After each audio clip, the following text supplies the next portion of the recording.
Hello, everyone, and welcome to Perspectives. I'm your host, Sam Jones, and we begin today with Margaret Kobos. And I got to tell you, if anybody could pick a project to become involved in and know that she's fighting an uphill battle, which she is, this lady is here to talk about. You just got to hear it. Gather the kids around. Margaret, it's good to have you here. Thank you very much, Sam. Let's start at the very beginning. First of all, how did you get involved in this project? Well, I woke up on January 6th like everybody else, and I thought it was going to be a normal day, and it was not. And I just was raised maybe with different values and standards where, you know, we don't express ourselves in terms of violence, or we try not to. And I found it very disturbing, the whole January 6th thing. And it was at that moment that I realized something was really wrong. And I've always been a patriotic person, a voter. I'm a lifelong Republican. I believe in law and order, and I believe in values and standards. And it made me sick, literally made me feel ill to see the condition of our democracy at that time. And so I started looking into it and just researching it. And I happen to be a lawyer, so I hit the books and I asked a lot of questions. I never have all the answers, but I always have a question, and I have a lot of questions and every day. And so I learned a lot about voting and how it works, and I got some good advice to focus on Oklahoma. I do agree that sometimes it's really helpful to think about what you can control and not worry about what is outside your sphere of influence and power. And so I thought, let's just start right here in Oklahoma and think about voting. We're last in the nation in voter turnout in Oklahoma. And when I learned that, it kind of started making sense about why do we feel so disconnected and why are people so angry? Well, I think I can answer that question for you, but I've been told not to get political here, so I'm not going to. What you've done and what you're involved in is getting all of the candidates in any election on the same ballot. Let us know who they are, what party they represent, and more. Well, how did you get involved? Well, I started Oklahoma United as a nonpartisan organization that would seek to find one thing we could do that would turn Oklahoma onto a more productive path, a special path that would start to help us elect people who represent the majority and of whom we can be really proud. And we've had a lot of great people in public service from Oklahoma in our history, many great people, and we want more. But we now have a situation in which people are afraid to run for office. Candidate recruitment is really difficult for parties, and we have the exponential growth of independent registration. We have very low youth voter turnout.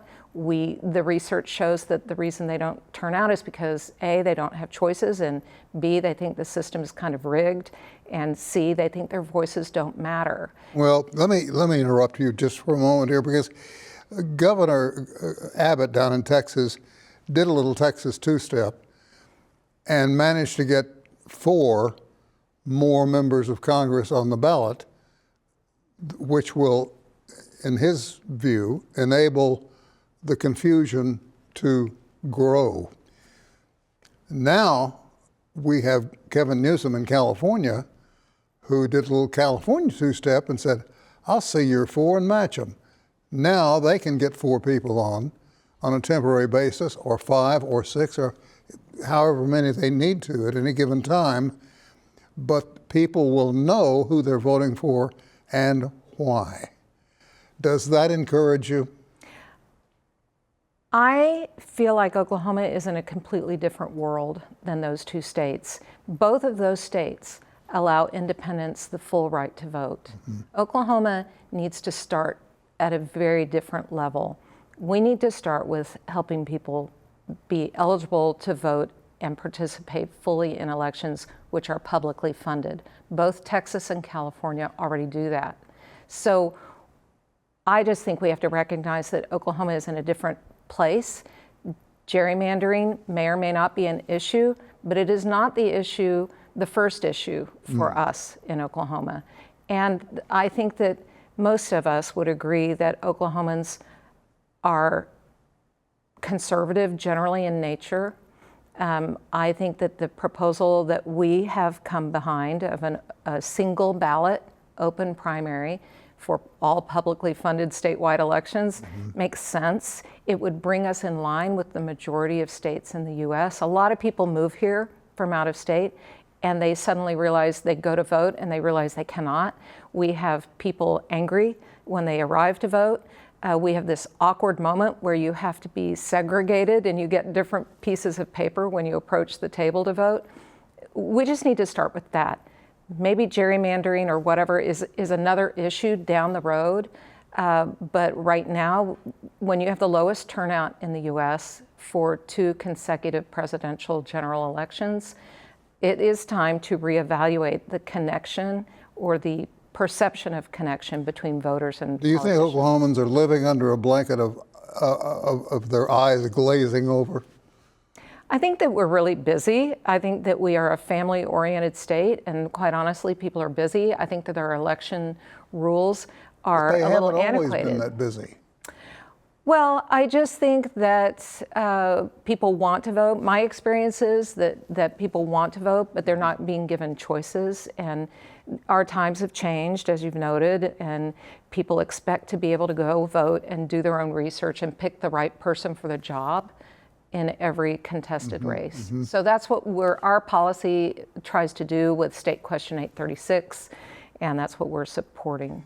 You know, there are folks out there who say this is not related.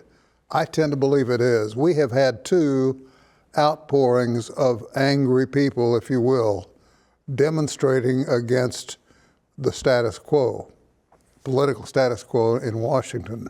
Now we're into the longest out of session period this country's ever seen. Do you think we will be better off when we come back together? I cannot comment on national politics. All I know is that Oklahoma can help or it can choose not to help in that conversation. We can elect people to represent us in DC, and we can empower them to speak for us. Right now, in our election system as it is, we're not able to do that. The people that we elect are not accountable to all of their constituents. If we can change that, we're going to give them opportunity to really speak from their hearts and do what they think is right for the people of Oklahoma. And I mean all the people of Oklahoma, and treat us all exactly the same. Yeah, and if the farmers of Oklahoma ever organize, we've got a bundle of power. Yeah, you know, all of the things, as you note, the things that happen on the national level have a direct impact on us. The food benefits, the price of cattle, all of that is really important, but we have to recognize that we have elected people and we need to empower them to contribute to solutions, and we need to focus on our statewide races, which are largely uncontested, decided in primaries, in which most of us cannot have a full right to vote. So let's just start with voting, improve voter turnout, and give people some hope. I think you're on the right path, because already I'm seeing people in virtually all corners of Oklahoma organizing food drives just to help those who can't get and know they can't get more food because the benefits are being cut. And now a judge has stepped in and said, clean up your act. And the Supreme Court is all over that. So we'll see. That's going to be a big question that's going to be answered, I think, very soon. Well, so State Question 836, as you know, is a citizen petition. We have an extraordinary right in Oklahoma for the people of Oklahoma to speak for themselves. This is how we do it. It is called direct democracy. State Question 836 would strengthen that. We believe in the people of Oklahoma, all the people. When we sit down on the bleachers next to somebody, we don't care how they're registered. We want to solve the problems right in front of us. We want better education. We want policies that make sense for us. We can do this for ourselves in Oklahoma. We just have to engage all the people. And Well, thank you for your involvement, and thank you for what you're doing. And I wish you the very best on the outcome of this. I truly do. Thank you, thank you. We have a lot of people in Rogers County who are volunteering, getting signatures. We're going to be out and about. We have 82 days left as of this recording, so we are on it, and people are very excited about the idea of everybody being able to vote and being treated the same in publicly funded elections. Margaret, thank you. Thank you very much. Very grateful for you dropping in and for what you're doing. All right. Well, thanks for taking me on my T-shirt. I love your T-shirt.